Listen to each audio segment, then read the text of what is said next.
This question's for James, but just what you've been talking about really addresses it. Yesterday, I asked the panel of writers where they saw the future of writing going. And basically, they had a short answer, and it was like, well, some people do it for good reasons, and some people do it for other reasons, and hopefully we're doing it for the right reason, but we don't know.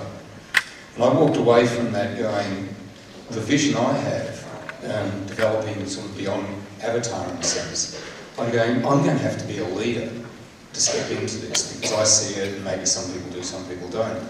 And then last night you were talking about leadership, and the experience that you had in the movies and the films and putting that all together, and the other experience you had going into the deep underworld, into the ocean.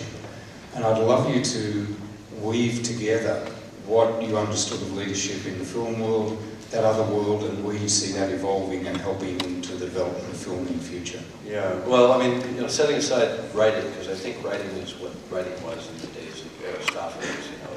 It's you tell a good story, and that's always going to be the case.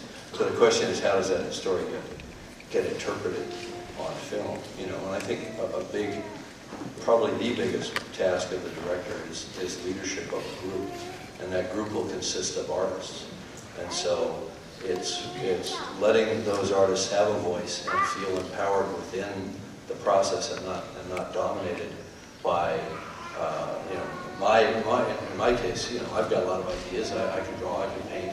I've got a lot of the, but I want to challenge these guys to step up and have us be all one team. And I think every director up here is up here because of the artists on their team that contributed, whether it's the acting artists, whether it's the visual artists, the DP, or whatever. So there's this aspect of having to kind of herd cats, because people will go off in different directions, and keep them kind of on message or all telling the same story, and doing that, diplomatically when possible, or sometimes by challenge. You challenge people. You talked about challenging your actors, and I think one does challenge actors. You create a safe place for them and challenge them at the same time, and I think that's the best combination, where they feel safe to do anything, to try stuff, even if it's stupid, and because sometimes those things that they think are stupid are the moments that you pray for, the moments of discovery that you pray for, I don't know, I can prattle on, but I think that's the essence of it.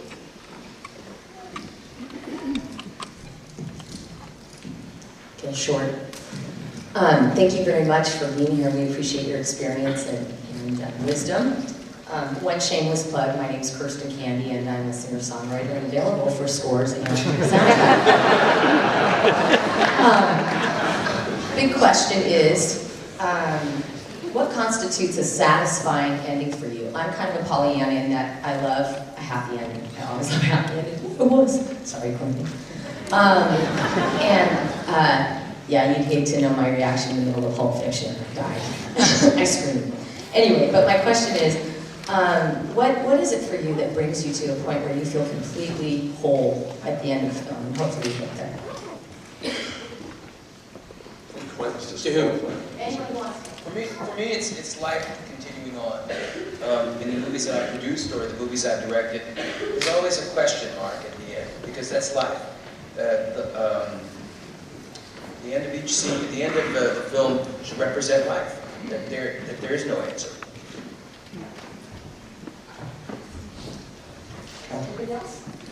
Oh, well, specifically in Hurt Locker, and this was, I found beautifully crafted in the screenplay, that it was both a combination of triumph and futility. And that was sort of the kind of metronomic, thematic, underlying thread of the piece, and the conflict, and, but trying to distill that to a single shot, single image, single moment. And so that was the challenge. I think a happy ending is the culmination of the character journey, whatever that means. If the character dies, they die. If they live, they live. But you've set out certain ground rules for understanding the story, what the character's goals are, or maybe their goals become defined during the film. And at the end, that needs to be resolved for the audience in some satisfying way. And it doesn't necessarily have to be that everybody, there's a big kiss and a wedding or whatever it is.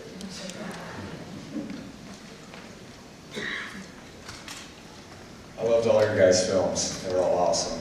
James, this is a question for you. I do a lot of motion capture. I work for Giant Studios, and they've always, up to this point, captured body motion beautifully.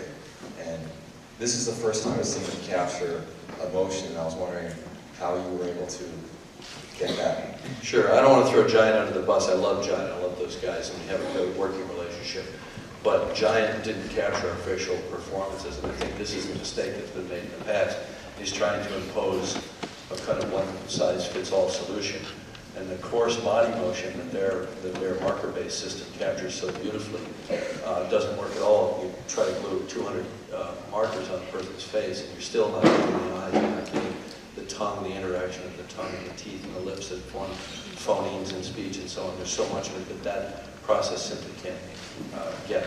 So we came with a completely different approach, which is image-based, literally mounting a camera on a little boom that looks like a mic boom in front of the face, and shooting a close-up of the actor 100% of the time while they're working, and creating essentially a separate channel or a separate stream of data for the face from the body. So Giant does the body, and we have our own in-house proprietary system for capturing the face.